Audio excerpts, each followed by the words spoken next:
नमस्कार मित्रांनो, मी कपिल सर तुमचं पुन्हा एकदा स्वागत करतो. आताच आपलं रिजनिंगचं लेक्चर झालं. आता आपण गणिताच्या लेक्चरला काय करू, लगेच सुरुवात करू. बघा, शेकड्यावरील चॅप्टर काय केलं आपण, सुरुवात केलेली. काल आपण जिथपर्यंत शिकलो त्यालाच काय करू, आता आपण पुढे कंटिन्यू जाऊ. बघा, काल तुम्हाला हे फ्रॅक्शन नेमके काय असतात पूर्ण समजून सांगितलं होतं. नेमके फ्रॅक्शन कसे असतात, काय येतात, म्हणजे जर का पाहिलं 1/4 आहे बरोबर 25%, 1/5 आहे बरोबर 20%, हे नेमके सर्व काय असतं हे कालच्या लेक्चर मध्ये तुम्हाला एकदा मी सांगितलेलं आहे. ज्यांनी बघितलं नसेल, ज्यांना जमत नसेल किंवा इथं बसलेल्या विद्यार्थ्यांपैकी कोणाला जर काही येत नसेल, काल बरेच विद्यार्थी नव्हते, तर त्यांनी काय करायचंय, जे काही लेक्चर ऑनलाईन जे काय टाकलेलं आहे कालचं लेक्चर काय करायचं आपण बघून घ्यायचंय, तरच काय कळणार तुम्हाला नेमकी हे सर्व आहे काय. बघा, काय करू आपण, डायरेक्ट प्रश्नाकडे येऊ. आजचा पहिला प्रश्न काय दिले, 360 ही संख्या 1260च्या किती टक्के आहे. काय, 360 ही संख्या 1260च्या किती टक्के आहे. तर काय करायचंय, याचं उत्तर काढायला एक तुम्ही काय करा, प्रयत्न करा. काल जे प्रश्न घेतले तसंच सोडायचं, वेगळं काही एक नाही. एकदा काय करा, सोडवण्याचा प्रयत्न करा. मी तुम्हाला उत्तर सांगतो कसं काढायचं. सोडा पटकन. ऑप्शन बघा, ऑप्शन कसे दिले, ऑप्शन बघा, ऑप्शन बघा एकदा कसे दिलेले. थोडं पटकन सोडवायचं.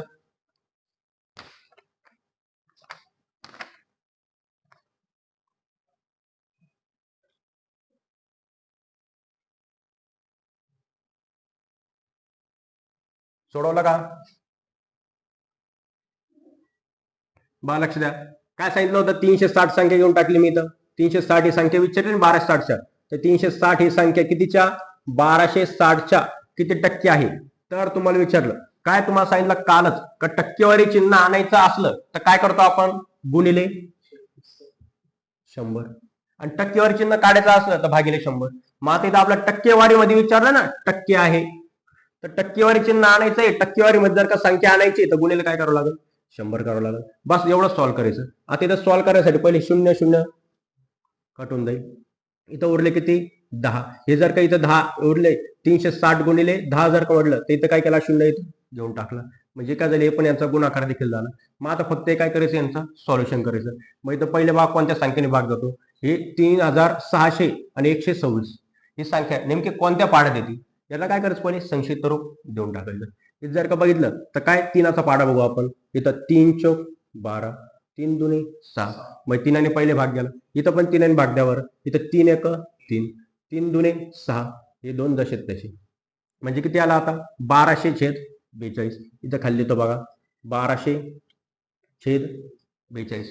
परत याला काय करा, संक्षिप्त रूप देऊन टाका. ही दोन्ही संख्या कोणत्या पाड्यात येते बघा, 6च्या म्हणू आपण. इथं साईन 7 42, साई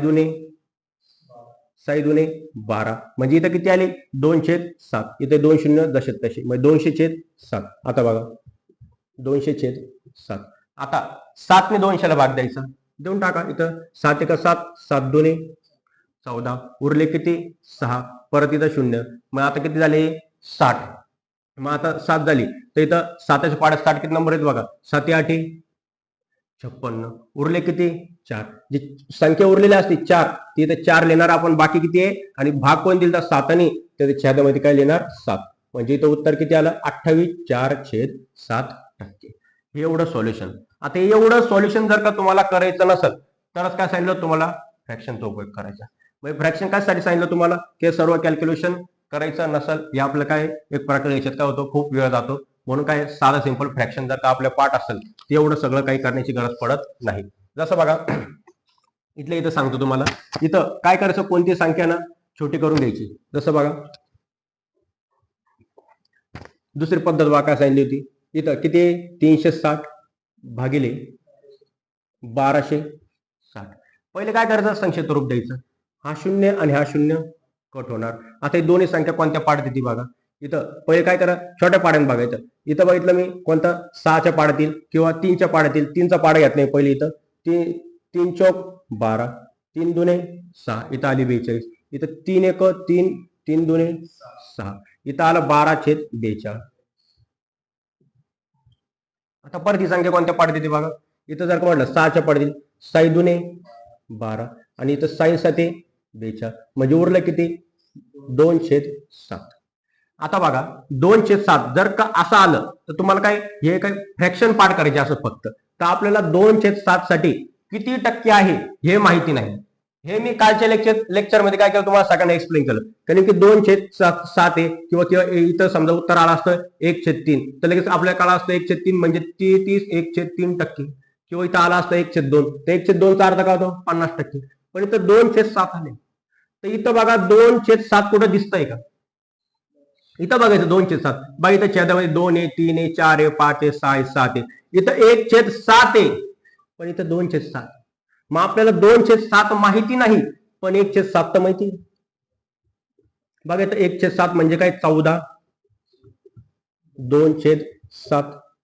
मग आपल्याला 2/7 माहित नाही पण 1/7 माहिती. मग 1/7 माहिती असेल तर आपल्याला एकाच्या ऐवजी जर का 2 करायचं असेल तर इथं गुणिले 2 करावं लागतं. इथं गुणिले 2 केलं तर गणितीय नियम काय इथं पण गुणिले 2 करा. इथं गुणिले 2 केलं तर इथंही गुणिले 2 करा. म्हणजे इथं होईल 2/7 आणि इथं बघा 14 दुने 28 इथं 2 दुने 4 आणि छेदामध्ये 7 इथं आलं 28/4/7. ही शॉर्ट ट्रिकची पद्धत. ही कोणती पद्धत शॉर्ट ट्रिकची. पण हे कसे फ्रॅक्शन वाईज आणि हे फ्रॅक्शनचा उपयोग काय असतो मी एवढं सगळं का बरं सांगतोय जे तुम्ही माझे आम्ही हे काय गुणिले 100 वगैरे करून काय जी पहिली पद्धत आहे त्यानुसार सोडवू शकतो. पण हे सर्व का बरं करायचंय हे आजच्या लेक्चरला तुम्हाला पुढच्या 4-5 प्रश्न जेव्हा होईल 5वा-6वा प्रश्न जेव्हा होईल तेव्हा तुम्हाला कळल ह्या फ्रॅक्शनचा उपयोग की आपल्याला फ्रॅक्शनचा उपयोग नेमके काय हे का बरं शिकवतोय मी. तर आता बघा इथं उत्तर काय आलं 28/4/7%. हे कसं काढायचं कालचं लेक्चर एकदा पुन्हा बघून घ्या नसेल समजलं तर रिपीट करा. पुढचा प्रश्न करतो आपण. पुढचा प्रश्न घ्या. तुम्हाला पुढचा प्रश्न देईल त्याच्यात बघा पुढचा प्रश्न काय सोडायचा प्रयत्न करा. पुढचा प्रश्न मी इथं लिहितो तोपर्यंत. पुढचा प्रश्न जर का बघितला किती दिले 36,900 ही संख्या 36,900 ही संख्या 86,100च्या किती टक्के असेल सोडवा. तसं सोडवायचंय वेगळं काहीच करायचं नाही. फक्त संख्या काय मोठे दिलेले 36,900 ही संख्या 86,100च्या किती टक्के असेल तीच पद्धत वापरायची. दोन्ही तिन्ही पद्धतीनुसार तुम्ही काढू शकता. प्रयत्न करा. कॅल्क्युलेशन मोठं आहे बाकी काही नाहीये फक्त कॅल्क्युलेशन मोठं आलेलं आहे. इथं बघा लिहिणार कसं 36,900 भागिले 86,100 आणि टक्केमध्ये विचारलंय म्हणून गुणिले काय करायचं 100. सोडवा. कॅल्क्युलेशन मोठं येईल बाकी काही नाही. कॅल्क्युलेशन छोटा असो मोठा असो आपल्याला जमलं पाहिजे सवय लागली पाहिजे. सगळ्यांनी सोडवण्याचा प्रयत्न करा.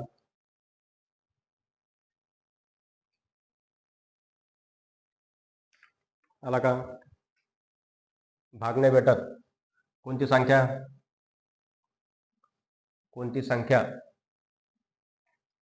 लक्ष द्या. थोडे जास्त प्रश्न झाले पाहिजे लक्ष द्या. पहिले 0 0 कट इथं हा 0 कट होईल. इथं बघा आता 861 आणि इथं 3,690 ही संख्या कोणती तरी एका पाड्यात आली पाहिजे. संक्षिप्त रूप देऊन टाका. इथं जर का बघितलं तर 3चा पाडा म्हणून बघू आपण. इथं 3 दुने 6 उरले 2 इथं 6 म्हणजे आता 3 7 21 3 8 24 उरले परत 2 आणि 1 म्हणजे किती झाले 21 3 7 21 म्हणजे इथं आलं किती 287. आता वरती 3 आणि द्या 3 1 3 3 2 6 3 3 9 आणि हा 0 वरती जास्त तसा. मग आता नवीन संख्या किती आली 12/30/287. आता ह्या संख्येला बघा कोणत्या संख्येने भाग जातो ते कोणत्या पाठ देईल तर 41. बघा इथं काय करतं हिशोब लावायचा पाठापाठ काय करा थोडं फास्ट कॅल्क्युलेशन करायचं. म्हणजे बघा 41च्या पाठात जर का बघितलं तर 41 त्रिक 123 आणि हा 0 इथे लिहून टाकला. नंतर इथं 41 7 287 म्हणजे इथं हा 0 वरती लिहिला म्हणजे इथं नवीन संख्या काय आली 300/7. मग आता 7 आणि 300 काय करायचा भाग द्यायचा. इथं 7 1 7 7 चौक 28 उरले किती 2 पुढे 0 20 7 2 14 उरले किती 6 मग जी बाकी असती ती इथं लिहिली आणि भाग कोण दिला 7 ने म्हणून 7 इथं लिहिला. हे आलं 42/6/7%. ही झाली पहिली पद्धत. काय सांगितलं ही पहिली पद्धत. पण ह्या पहिल्या पद्धतीनुसार तुम्हाला जर का एवढं कॅल्क्युलेशन करायचं नसेल तर काय सांगितले फ्रॅक्शनची पद्धत वापरायची. मग फ्रॅक्शनची पद्धत बघा दुसरी पद्धत बघा कशी दुसरी पद्धत बघा कशी आहे. इथं तेच करायचं 36,900 भागिले 86,100. इथं गुणिले आपण काय करायचो 100. पण इथं दुसऱ्या पद्धतीत काय करायचं, हे 2 शून्य कट होईल, हे 2 शून्य कट होईल. आता कोणत्या पाड्यातील बघा, तुम्हाला सांगितलं तीनाच्या पाड्यात. इथं 3 दुने 6 उरले 2 26 झाले, 3 7 23, 3 8 24 उरले परत किती 2 आणि 1 21, 3 7 21. इथं आलं 287. आणि इथं बघा 3 1 3, 3 दुने 6, 3 त्रिक 9. इथं आलं 123. आता हे संख्या बघा कोणत्या पाडतील, तर इथं 41 त्रिक 123 आणि 41 7 287. मग नवीन संख्या काय आली 3/7. आता 3/7 आली. आणि इथं बघा 3/7 म्हणजे किती टक्के असतं हे आपल्याला माहिती बघा. त्यासाठी फ्रॅक्शन लिहून दिले बघा. इथं 3/7 कुठे, इथं 1/2 1/4 5 6 1/7 1/8. म्हणजे इथं 3/7 नाहीये, पण 1/7 तर आहे.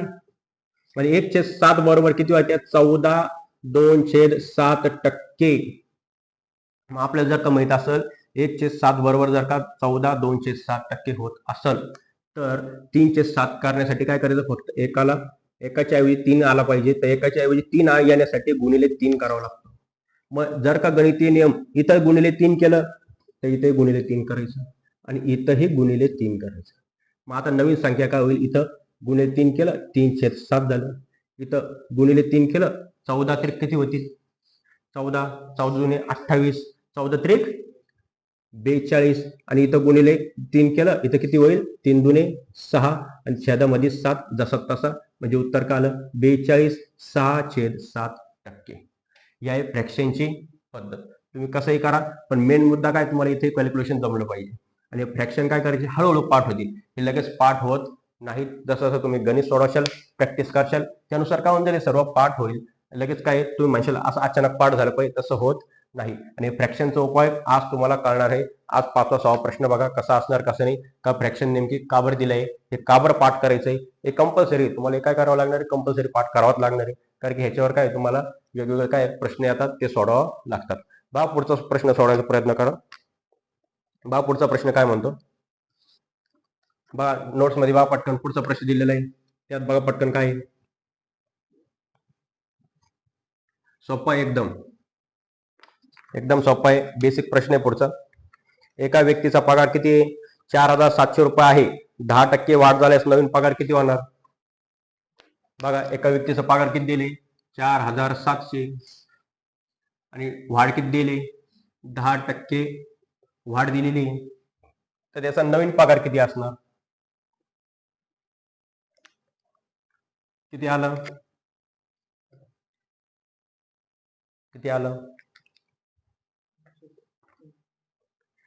बघा झालेलं आहे शिकवले. बघा काय फक्त 4,700 लिहून घेतला गुणिले इथं बघा कोणतीही संख्या पहिले किती कोणती संख्या असो किती टक्के असते 100% असते. काही 100च्या कमी असणार, काही 100च्या जास्त असणार. मग इथं टक्केवारी काढायची लिहिलं असं वाढ द्यायचं ना, सर काय करायचं छेदामध्ये 100 कंपल्सरी लिहून टाकायचं. आणि वरती काय करायचं, इथं 10% वाढ दिलाय ना तर 100 + 10 करायचं. 10% जर का कमी विचारला असेल तर 100 - 10 करायचं. मग इथं जर का वाढ दिले तर इथं काय करायचं 110. कारण की काय केलं 10 वाढ घेतली आपण. इथं काय सांगायचं 10% वाढ दिली म्हणून काय केलं आपण 110. बस आता फक्त एवढंच काय करायचं सॉल्व्ह करायचं. इथं जर का बघितलं हा शून्य कट होईल, इथं हा शून्य कट होईल. आता पुढचं सॉल्युशन करा पटकन करा, थोडं कॅल्क्युलेशन जमलं पाहिजे. पटकन करा, पुढच्या प्रश्नाकडे जायचं आपल्याला.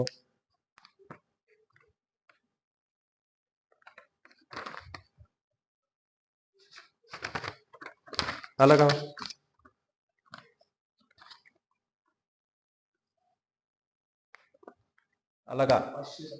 बघा इथं काय 2 शून्य कट झाले म्हणजे भाग संपला. आता फक्त काय उरलंय गुणाकार. मग इथं संख्या किती उरली 4,070 गुणिले 11 एवढंच उरलेलं आहे. मग आता एवढं सॉल्व्ह करायचं ठरलं तिथं काय पहिले शून्य लिहून टाकलं मी. इथं 11 7 77 7 इथं हातचा आला 7. मग इथं परत पुढं किती 11 चौक 44 आणि हे 7 किती झाले 51. मग त्याचा नवीन पगार किती असेल इथं 5,160 70 हा काय त्याचा नवीन पगार. पहिले किती होता 4700 होता, आता किती आला 5170. हा काय असेल त्याचा नवीन पगार. ही झाली एक पद्धत, ही झाली पहिली पद्धत. आता दुसरी पद्धत बघा. दुसरी पद्धत बघा. टक्केवारीमध्ये कधी काय दिलं असेल तुम्हाला, कोणतीही संख्या असो बघा, 10% विचारले असो किंवा 1% विचारलेला असो. जसं मी इथं एक संख्या घेतली, इथं मी संख्या लिहिली समजा 100. मी म्हटलं 100चे 10%. मी काय म्हटलं 100चे 10% किती. तर 100चे 10% करण्यासाठी दरवेळेस 100 गुणिले 10/100 हे जे सूत्र आहे प्रत्येक वेळेस वापरायचं का? नाही, कारण की इथं काय आत्ता संख्या सोपी दिलेली नाही. संख्या होते काही वेळेस अवघड येते, तर फास्ट सोडवता आलं पाहिजे. आपल्याला काय करता आले फास्ट. मग इथं आपल्याला 10% काढायचे ना, तर 10% विचारलं ना कधीही, कोणतीही संख्या असो तिचे जर का 10% विचारलं ना, तर एक शून्य काय करायचं कधी कट. मग मी एक शून्य कट केला तर उरलं किती 10. याचा अर्थ 100चे 10% किती 10 आहे. इथं मी म्हटलं 1%, 100च घेतलं मी. 100चे 1% किती, तर 100चा 1% विचारला ना, तर 1% विचारला का 2 शून्य कट करायचे. इथं 2 शून्य कट केले तर उरलं किती 1.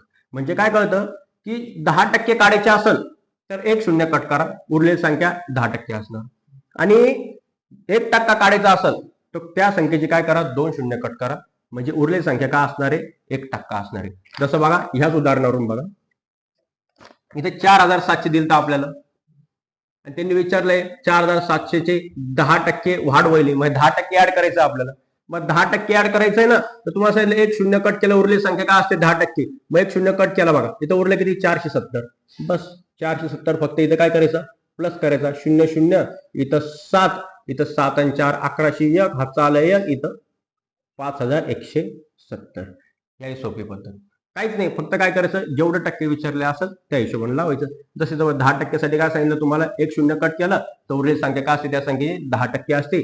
आणि 1% विचारलं तर 2 शून्य कट करायचे, म्हणजे राहिलेली संख्या काय असणार त्या संख्येची 1% असेल. बघा पुढचा प्रश्न बघा. पुढचा प्रश्न सोडवण्याचा प्रयत्न करा. अशा पद्धतीनुसार सेम क्वेश्चन आहे, काही वेगळं नाही. किती दिला आता एका व्यक्तीस पगार. हा कॅल्क्युलेशन थोडं मोठं आहे, ठीक आहे, कॅल्क्युलेशन मोठं आहे. एका व्यक्तीस पगार किती दिले 57,850. 57,850. एका व्यक्तीस पगार किती 57,850 आहे. आणि किती टक्के दिले वाढ, 20% वाढ झाल्यास नवीन पगार किती. 20% वाढ झाल्यास नवीन पगार किती. सोडा तोपर्यंत मी काय करतो इंक टाकतो.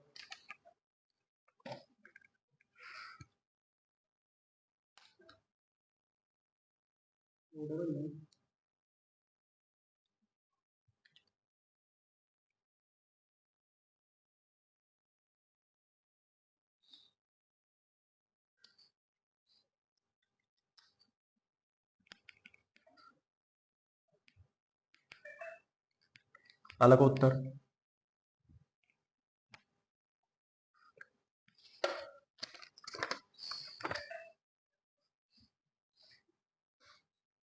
बा संख्या काय दिली 57,850. सूत्रानुसार गेलं तर सूत्र कसं आहे, गुणिले काय करायचं, इथं छेदामध्ये सांगितलं तुम्हाला 100 लिहून ठेवायचा. आणि कोणतीही संख्या 100वर डिपेंड असती तर इथे किती दिले 120. वाढ झाली तर मग इथे काय करायचे 20 ऍड करायचे 100 मध्ये 120. बस एवढंच काय करायचं सॉल्व्ह करायचं. इथं हा शून्य कट होईल, इथं हा शून्य आणि हा शून्य कट होईल. मग आता उरलं काय फक्त 57,850 गुणिले 12. सोडवा आता, यांचा गुणाकार करायचा, बाकी काहीच नाही. तर किती दिले तर 12 पंच 60, 60 शून्य हातचा किती आला 6. इथं 12 8 96, 96 आणि 6 किती झाले 102. इथं उरले किती 10. इथं 12 7 84, 84 ने 10 94, उरले किती 9. इथं 12 पंच 60 आणि हे 9 किती झाले इथं 69. म्हणजे इथे किती आलं 69,420. हा का असेल त्या व्यक्तीचा नवीन पगार.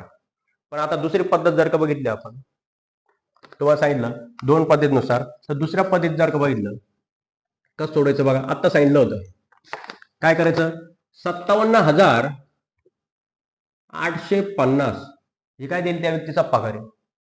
तुम्हाला काय सांगितलं इथं पहिले काय होतं इथं 10% असल्यावर काय करतो आपण एक शून्य कट करतो म्हणजे उरलेली संख्या काय असते 10% असते.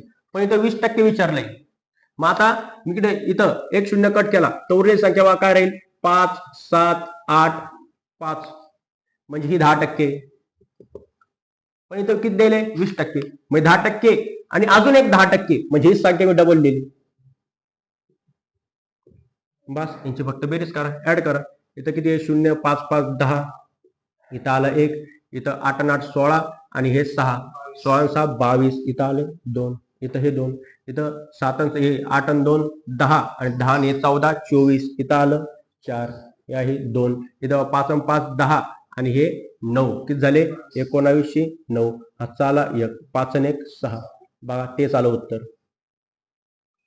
गुणाकार वगैरे करण्याची गरज पडत नाही साधं सिंपल काय तर फक्त ऍड करायचं. इथं 30% विचारला असतं 30% वाढ होईल तर इथं 10% इथं अजून एक 10% आणि इथं अजून एक संख्या आपण 10% लिहिली असती फक्त त्यांची काय केली असती बेरीज केली असती तर उत्तर येऊन गेलं असतं जे असणार ते.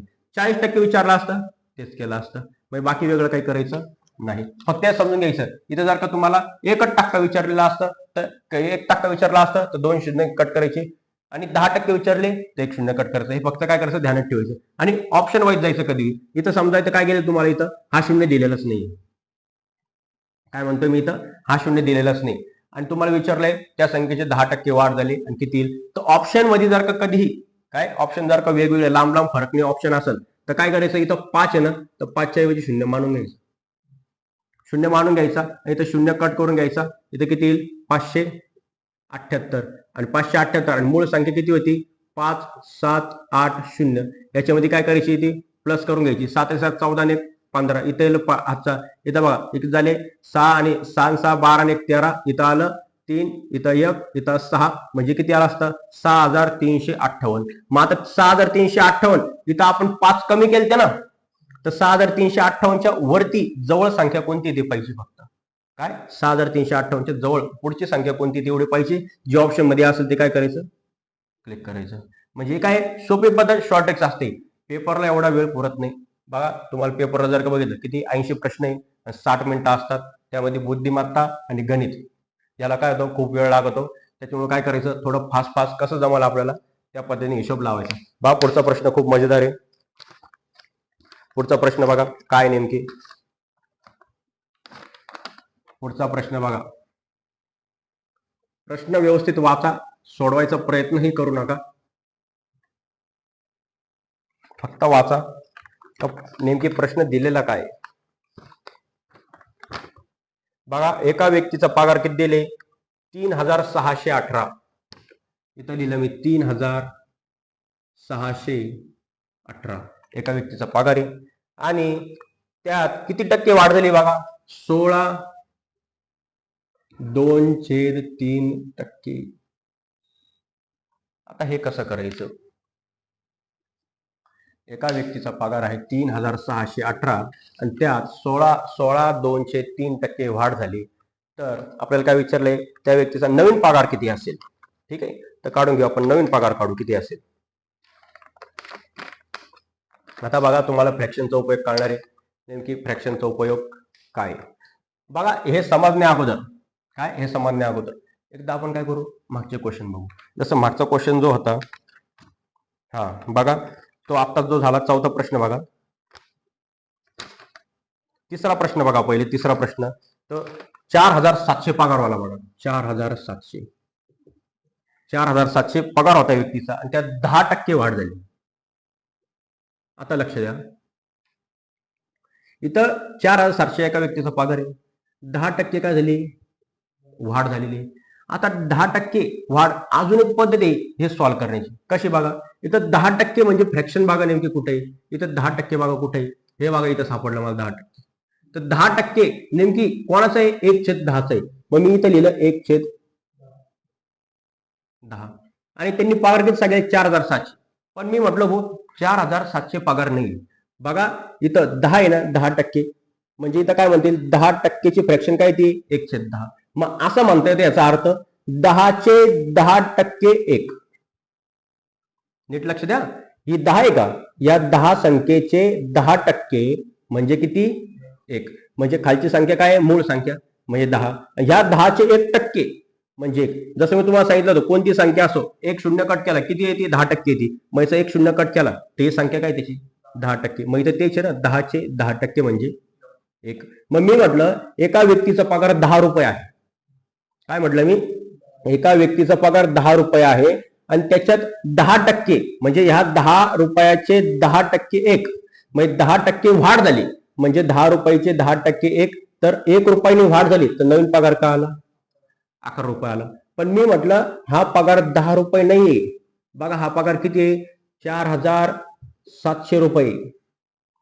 तर 10 पेक्षा ही संख्या किती अधिक आहे, तर बस एक शून्य कट होणार किंवा यांना काय करा, 10 आपण काय करणार, ह्याला भाग दिला तर एक शून्य कट होईल, तर किती गुणिले जास्त आहे, 4070 गुणिले जास्त आहे. मग त्याच प्रकारे हे सुद्धा 11 न राहता 470 गुणिले जास्त असेल. मग 470 गुणिले जास्त करून बघा, 11ने काय करायला गुणाकार बघा, इथं काही येईल, शून्य शून्य येईल, 11 7 77 शे 7 चाले 7, 11 चौक 44 हे 7 51, बघा ते चालू उत्तर. मग हे फ्रॅक्शनचं काय नेमकी, अजून एक प्रश्न दिलता बघा, अजून एक प्रश्न होता असाच, तिथं पगार वाढ किती होता, 57,850 आणि त्याचे किती टक्के विचारले आपल्याला, 20% वाढ झाली. त्याची 20% वाढ कशी बघा, इथं इथं बघायचं 20% कुठे, इथं बघायचं 20%, म्हणजे इथं असं म्हणता येईल 20% बरोबर काय, 1/5.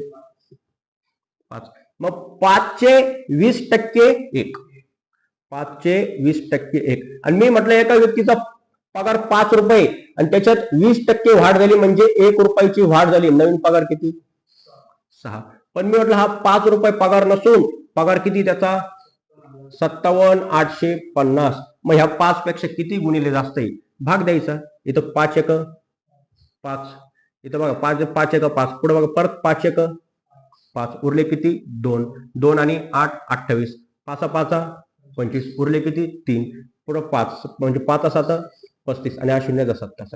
म्हणजे इथं काय म्हणते ही संख्या 5च्या किती जास्त आहे, 11,570 गुणिले जास्त आहे. मग इथं बस यांचा गुणाकार करा, जशी ही संख्या काय म्हणतो ना 5 न राहता 11,570 गुणिले जास्त आहे ना, तसं ही पण संख्या 6 न राहता किती राहील, 11,570 गुणिले जास्त राहील. मग आता इथं काय करायचं, भाग गुणाकार करायचा, 0 0 येईल, साइन 7 42 2 हातचा आला 4, इथं 6 5 30 आणि 34, उरले 3, इथं 6 1 6 आणि हे 3 9 आणि इकडे 6 1 6, बघा तोच पगार आला 69,420. ह्या पद्धती असतात फ्रॅक्शनच्या. मग आता एवढं समजून सांगण्याचं कारण काय, कारण की आत्ताचा प्रश्न आपल्याला तसा विचारलेला आहे. जसं म्हटलं ना, इथं याची फ्रॅक्शन 20ची फ्रॅक्शन 1/5 आहे आणि 5चे 20% म्हणजे 1 आहे. मी जसं लिहिलं तर 10%, 10%ची फ्रॅक्शन 1/5 जर का 1/10 जर का आहे तर 10चे 10% म्हणजे 1 आहे. तर त्याच प्रकारे बघा आता आपण ह्या प्रश्नावरून आपल्या बघा प्रश्नावरून इथं दिलेले आहे किती, 3,618 आणि टक्के किती दिले इथं, 16.2/3. मग इथं 16.2/3 कुठं दिसतंय बघायचं, बघा इथं बघा 16.2/3 दिसतंय.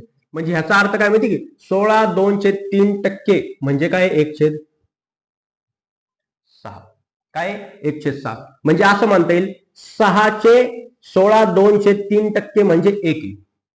काय 6चे 16.2/3 म्हणजे किती आहे, 1 आहे. तर मी म्हटलं 6 रुपये माझं कोणाचं एका व्यक्तीचं काय 6 रुपये पगार आहे, त्या 6 रुपये पगारामध्ये 16.2/3 वाढ झाली म्हणजे 1 रुपयाची वाढ झाली, तर नवीन पगार किती आहे, 7 आहे.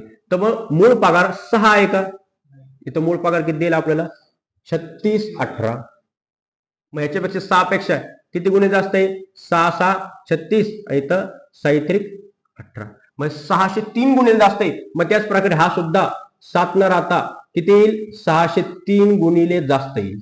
मग इथं बघा इथं 7 21 आणि उरले किती इथं 7 साइन 7 42. मग नवीन पगार का असेल त्याचा 4,221. कळालं का, इथं काय केलं मी, कळालं का, हे सर्व इथं काय केलं, 16.2/3 म्हणजे काय 1/6. आणि फक्त काय केलं मी, 6 जर का मूळ संख्या असेल 6चे एवढे टक्के म्हणजे वरची संख्या असती, हे मानायचं, हे काय करायचं मानायचं. 6ची जर एवढी टक्के संख्या ही असेल तर मग ह्याच्यामध्ये 6 मध्ये एवढी टक्के म्हणजे 1 ने वाढ झाली तर 7 झाला. पण हा मूळ पगार 6 न राहता 3618 आहे, म्हणजे 603 गुणिले जास्त. मग त्याच प्रकारे ही सुद्धा संख्या 7 न राहता 603 गुणिले जास्त किती राहील? 4221 राहील. हे उपयोग आहे फ्रॅक्शनचा.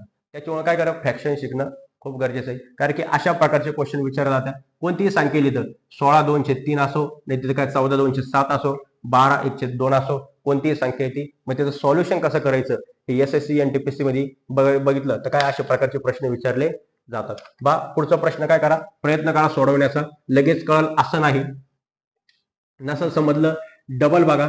जसं बघितलं तर आपण काय युट्यूबवर लेक्चर टाकणारच आहे. नाही समजलं तर काय करायचं, पुन्हा एकदा बघून घ्यायचं आणि काय करा, प्रयत्न करा. 2-3 प्रश्नाला वेळ द्या. 2-3 प्रश्न काय करा, सोडवण्याचा प्रयत्न करा. समजून सांगाल, समजून घ्या, आपोआप समजल. कारण की वेळ द्या फक्त. पुढचा प्रश्न बघा काय करा, ट्राय करा. पुढचा प्रश्न ट्राय करा. किती दिले? 18,000 रुपये. 11/1/9%. बघा बरं काय उत्तर येतं, 18,000. एका व्यक्तीस पगार किती दिला आता? 18,000. आणि किती वाढ सांगितले? 11/1/9%. 11/1/9%. तर त्या व्यक्तीचा नवीन पगार किती असेल?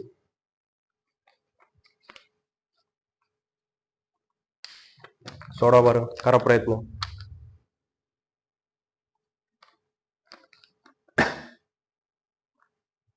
संख्या सोपी आता, ठीक आहे, संख्या सोपी. जे महागा सांगितलं ना तसंच आठवायचं. इथे किती? 11/1/9%. फक्त फ्रॅक्शन बघायची, बाकी काहीच करायचं नाही.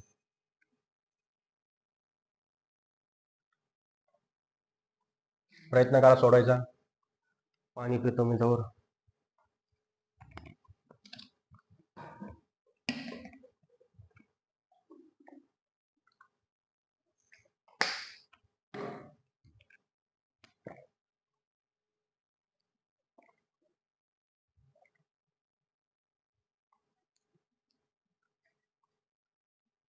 फ्रॅक्शन बघायची. काय दिलेलं आहे? 11/1/9. बघा इथं 11/1/9 कुठे आहे? 11/1/9 बघा इथे. म्हणजे 11/1/9 चे फ्रॅक्शन काय म्हणतील आपल्याला? किती? 1/9 आहे. मग जर का 9चे 11/1/9% जर का 1 आहे आणि 9 रुपये एका व्यक्तीचा पगार आहे, त्या 9 रुपये पगारामध्ये 11/1/9% वाढ झाली. याचा अर्थ 9 मध्ये 1 ची वाढ झाली, नवीन पगाराला 10. पण जुना पगार 9 होता का? तर जुना पगार 9 नव्हता, 18,000 होता. मग या 9 पेक्षा किती जास्त आहे? तर बघा 9 दुने 18, उरलेले 3 शून्य जशीचे तसे.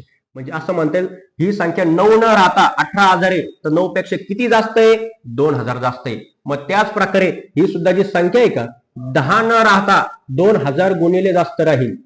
तर 2,000 गुणिले जास्त केलं तर काय इथं इथं काय फक्त 1 शून्य, जसं तसं पुढे होऊन जाईल. म्हणजे किती होईल इथं? 20,000. मग त्या व्यक्तीचा नवीन पगार किती असेल? 20,000. हे आहे मित्रांनो फ्रॅक्शनचा उपयोग. अशा प्रकारचे प्रश्न फक्त काय करतात, काही सेकंदामध्ये तुम्ही सोडवू शकतात. पण केव्हा? ज्या वेळेस तुमची फ्रॅक्शन वगैरे पूर्ण पाठ असेल तर. पुढचा प्रश्न सोडवण्याचा प्रयत्न करा. पुढचा प्रश्न बघा, असा सोपा आहे, काहीच बदल नाही. आता किती दिलेला आहे पगार? 4,249. आणि टक्केवारी किती वाढ सांगितली? 57.1/7%. बघा एका व्यक्तीचा पगार किती आता? 4,249 आणि वाढ दिलेली आहे 57.1/7%. जर का वाढ होत असेल तर त्या व्यक्तीचा नवीन पगार किती? बघा फ्रॅक्शन तुमच्या डोळ्यासमोरच आहे.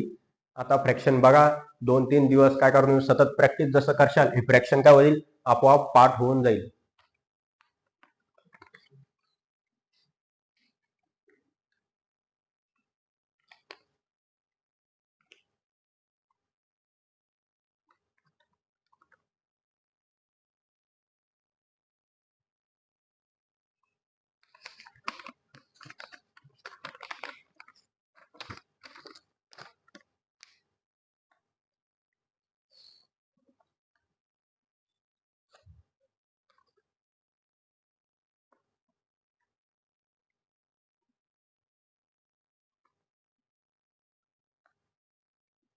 हा सोडा थोडं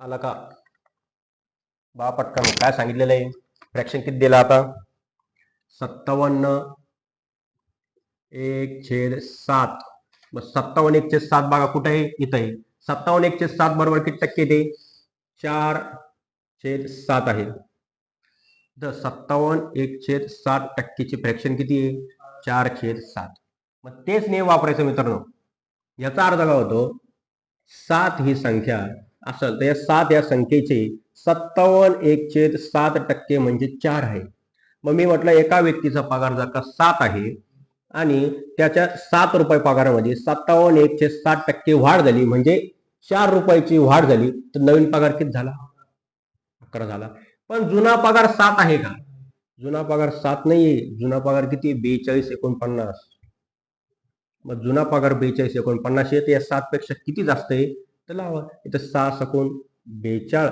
आणि इथं किती 7×7=49 म्हणजे किती गुणिले जास्त आहे 607 गुणिले जास्त आहे मग त्याच प्रकारे जो नवीन पगार जो असेल तो सुद्धा 11 न राहता 607 गुणिले जास्त असेल मग बघा इथं 11×7=77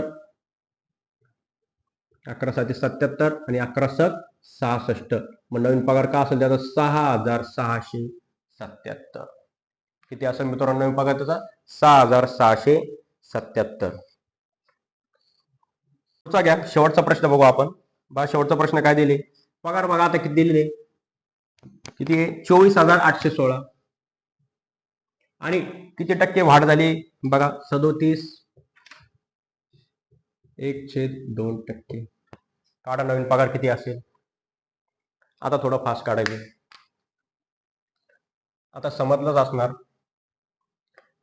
काहीच अवघड नाही त्यात फक्त संख्या फ्रॅक्शन बघायची आपल्याला का 37/1/2 किती आहे कुठे आहे आणि जर का 37 दुसरी काय संख्या आली तिथं कालचं लेक्चर बघून घ्या नेमकी हे फ्रॅक्शन कशा पद्धतीने काढलं जातं हे सर्व काल मी सांगितलेलं आहे थोडं फास्ट काढायचं आता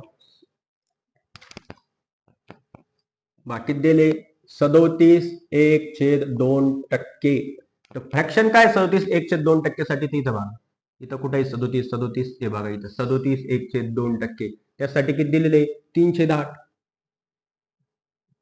मग नियम तोच खालची संख्या काय म्हणतो आपण मूळ संख्या म्हणजेच 8 एका व्यक्तीचा काय असणार पगार असेल किंवा 8 ही संख्या आहे तर 8 या संख्येचं 37/1/2 म्हणजे वरची संख्या असते म्हणजे 3 म्हणजे 8 एका व्यक्तीचा पगार आहे तर त्या 8 या पगारामध्ये त्या 8 या पगाराचे 37/1/2 वाढ झाली म्हणजे 3 ची वाढ झाली तर नवीन पगार किती 11 पण मूळ जो पगार आहे तो 8 होता का तर मूळ हा पगार 8 नसून किती 24,816 तर मग या 8 पेक्षा किती गुणिले जास्त आहे तर बघा इथं गुणिले भाग देऊन बघायचं किती गुणिले जास्त आहे इथं भाग देऊन बघायचं इथं 8×1 = 8 8×2 = 16 8×3 = 24 नंतर इथं किती 8 मग परत काय म्हणतो आपण 8 इथं 8×1 = 8 परत उरले किती 16 इथं 0 8×2 = 16 म्हणजे काय म्हणता येईल ही 8 नसून किती 3,102 गुणिले जास्त आहे तर मग त्याच प्रकारे हा 11 सुद्धा पगार नसून नवीन पगार किती असणार आहे